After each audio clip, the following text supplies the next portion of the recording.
जुलाई patch notes preview. Battlegrounds mobile India खेलने वाले सभी खिलाड़ियों को शुभकामनाएं। M249 LMG एयर ड्रॉप से हटा दी गई है और अब फील्ड ड्रॉप में मिलेगी। काराकिन मैप के अलावा M249 बाकी हर बचे हुए क्लासिक मैप्स में मिलेगी। अब हम देखेंगे एक नया वेपन जो है MG3। सप्लाई क्रेट में यह जगह लेता है M249 की, और ध्यान रखिएगा ये सिर्फ सप्लाई क्रेट में ही मिलेगा। MG3 भी एक लाइट मशीन गन है। इसकी एक खूबी है कि इसकी फायर पावर निरंतर है। ये 7.62 एमएम का इस्तेमाल करती है और 75 बुलेट्स इसके मैगजीन में रह सकती है।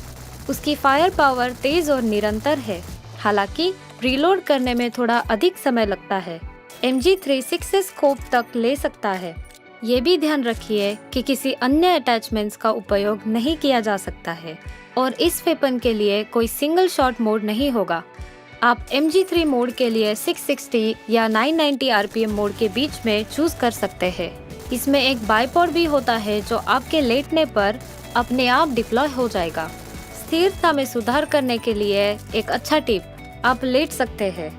आप हीलिंग कंज्यूमेबल्स को फेंक सकते हैं। हीलिंग कंज्यूमेबल्स को ट्रैजेक्टरी स्लॉट में जोड़ा गया है। उन्हें फेंकने के लिए आप एक हीलिंग कंज्यूमेबल्स को चुन सकते हैं और थ्रो बटन पर टैप करें।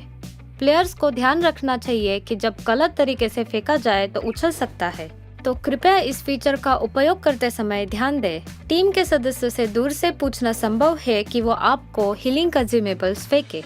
रैंकिंग सीजन अपडेट हो गया है और इस सीजन में अलग होगा। इसमें एक टियर ऐड किया गया है जो एस और कॉन्करर के बीच में होगा, और अब टियर के आइकॉन्स लेवल अप के इफेक्ट्स भी अपडेट हो जाएंगे। रैंकिंग सीजन में एक चैलेंज पॉइंट सिस्टम भी ऐड हो जाएगा। आप चैलेंज पॉइंट कमा सकते हैं। इसको कमाने के लिए आप अपने साथियों के साथ एक फुल गेम कंप्लीट करें। गेम को बीच में ना छोड़े और अपने साथियों को अटैक ना करें, चाहे आप बैटल से जल्दी क्यों ना एलिमिनेट हो जाए। अगर आप चैलेंज पॉइंट एक लेवल तक पार कर जाते हैं तो आप डिडक्टेड रैंकिंग पॉइंट्स को कम कर सकते हैं। सीजन सीरीज वाले रिवॉर्ड्स उनको दिए जाएंगे जिन्होंने उसी सीजन में एक ऊपर वाला टियर हासिल किया है। पिछले सीजन से तुलना करेंगे तो उससे बेहतर चीजें उपलब्ध है।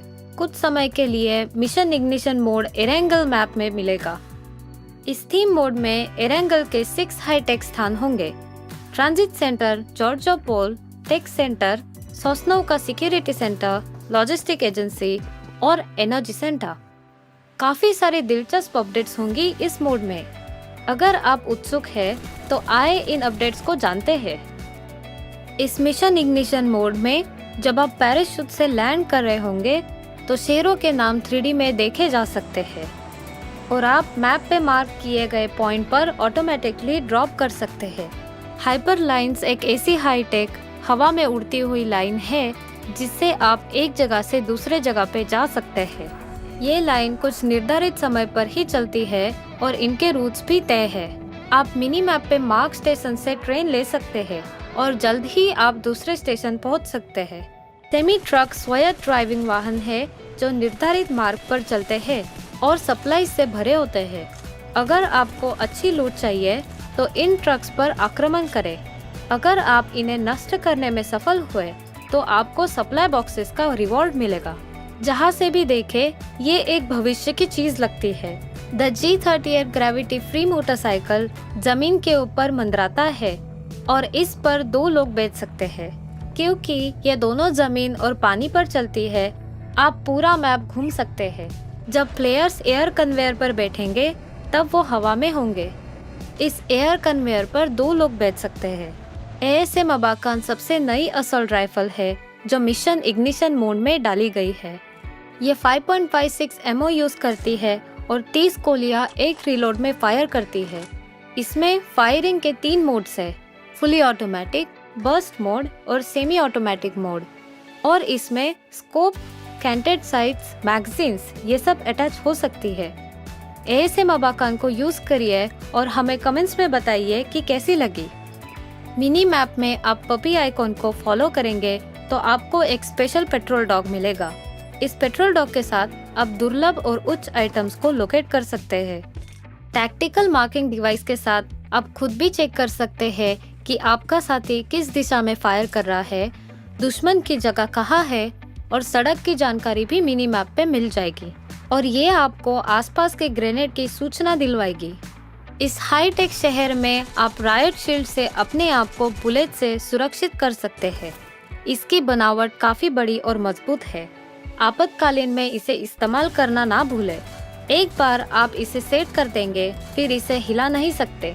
तो जरूरी है कि आप एक बढ़िया जगह देख के अपनी शील्ड का इस्तेमाल करें और बटन दबा के उसे सेट कर दें। आपके गेम को और पर्सनलाइज करने के लिए हमने और सेटिंग्स लगा दी है। हर एक बंदूक की सेंसिटिविटी आप अलग से सेट कर सकते हैं और अपने गन की सेटिंग्स को कॉपी करके ऑनलाइन ही स्टोर कर सकते हैं। कुछ लो स्पेसिफिकेशन वाले डिवाइसेस पर स्मूथ से भी नीचे एक ग्राफिक का ऑप्शन डाल दिया गया है। हमने 90 FPS कुछ नई डिवाइसेस के लिए भी डाल दिए हैं। आप अब गायरोस्कोप की सेंसिटिविटी का परिवर्तन कर सकते हैं। जब गायरोस्कोप एक्टिवेट होगा और आप फायरिंग कर रहे होंगे तब टिल्ट कैमरा की सेंसिटिविटी भी बदली जा सकती है। हमने एक और सेटिंग डाली है जिससे गायरोस्कोप का ऊपर और नीचे वाला इफेक्ट उल्टा हो जाएगा। कुछ चीजों को आप डिस्कार्ड करने के बाद भी पिकअप हो रही है। फिक्र ना करिए, इस अपडेट में यह मुद्दा भी स्पष्ट हो गया है। सेटिंग्स में जाकर do not pickup dropped scopes पर क्लिक करिए। बेफिक्र हो जाइए, अब आपकी डिस्कार्ड किए चीजें अपने आप पिक नहीं होगी। और हाँ, एक और चीज, एडवांस पिकअप ऑप्शन, इसे आप अपने हथियार का फेवरेट अटैचमेंट सेट कर सकते हैं। ये सेट करने के बाद आपकी फेवरेट अटैचमेंट बाकी सब को रिप्लेस कर देगी। आप सेटिंग को इस समय एडजस्ट भी कर सकते हैं। थर्ड पर्सन कैमरा में देखने का ऑप्शन डिफॉल्ट रूप से 80 पर सेट होता है और इसे 90 तक बढ़ाया जा सकता है। ये रिलेटिवली वाइड कैमरा वाले डिवाइसेस पर दिखाई नहीं देता। विभिन्न EPS पर तेजी से लॉन्च का संतुलन में सुधार किया गया है ताकि बस स्पीड में कोई अंतर ना हो। हम बैठने के लिए तरक की गिनती करते हैं और साथ ही बैठने की प्रतिक्रिया समय में सुधार करते हैं। आप विभिन्न मूवमेंट्स को भी आजमा सकते हैं। हीलिंग कंज्यूमेबल्स का उपयोग करते समय ऑटो पिकअप रोक दिया जाता है। यदि वर्तमान हथियार उपयोग के दौरान गोला बारूद से बाहर हो जाता है तो ऑटोमेटिकली अगले उपलब्ध हथियार में बदल दिया जाता है। बिना कोई एमिनेशन वाली फ्लेयर गन्स ऑटोमेटिकली नहीं उठाई जाएंगी। रिमेनिंग मैग देखने के लिए अब अलग अलग रंग है। यदि ये 25% या उससे कम है तो ये पीला हो जाता है और ये लाल हो जाता है यदि ये 10% से नीचे चला जाता है। अब आप अपने साथियों के लिए जुड़ाव की स्थिति देख सकते हैं। जब उन्हें शूट किया जा रहा हो तो आप इन्हें उनके व्यक्तिगत स्टेटस बार में देख सकते हैं। इरेंगल और मिरामार में कुछ इमारतों में कांच की खिड़कियां जोड़ी गई है। रॉयल पास के लिए अपडेट साइकिल को 2 महीने से 1 महीने तक बदल दिया गया है। नए पीके को जुड़ाने के वजह से एक समान एक्टिविटी पॉइंट्स वाली क्लैंस अब एक दूसरे के साथ कम्पीट कर सकती है। गैलरी फंक्शन को अब बंद कर दिया गया है। इसके अलावा अब आप अपनी जीत के बाद एक ब्रॉन्ज स्टैचू जोड़ सकते हैं। NPC मिनी टीवी रे जोड़ दिया गया है। रे आपको लॉबी में संदेश, अलर्ट और घोषणाओं के बारे में सूचित करता है और आपको इसे आसानी से नेविगेट करने में मदद करता है।